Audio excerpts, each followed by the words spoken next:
So a classic example for recursion is factorial program. So what is the base case? So generally you forget computer science when you're learning factorials in mathematics. How is factorial defined? N factorial is nothing but n into n minus 1 factorial, right? So you're expressing a factorial in terms of another factorial, and that definition holds. Again, n minus 1 factorial is n minus 1 times n minus 2 factorial, and so on so forth. And finally 1 factorial is equal to 1. That is where it stops. So obviously the base case is n equals 1. So if n equals 1, I am just going to print the factorial. And if it is any other number, again let's say I have a variable f is equal to 1. I have initialized it. If n equals 1, I am just going to print the value of f.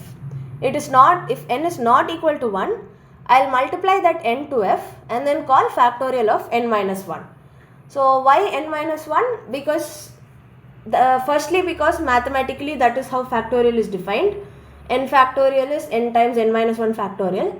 And secondly, when you are starting from n and you want to come to 1, you have to decrement. You cannot increment. So yeah, n equals 1 is the base, and this n minus 1, n minus 2, so decrementing by 1 every time is the operation that is leading you from your current position to your base case. This is just the code for that. So again, I am initializing outside the function so that because I am going to keep multiplying something to this f. If I initialize inside, it makes no sense. Every time I call factorial function, f becomes 1. So I am initializing outside.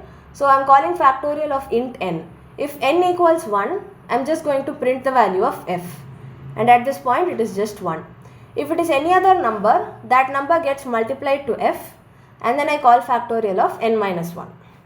So let's say I am calling factorial of 5. So 5 is not equal to 1. This part comes. F star equals 5. So f becomes 5. Factorial of 4. Again f into 4. So 5 into 4 is 20. Factorial of 3.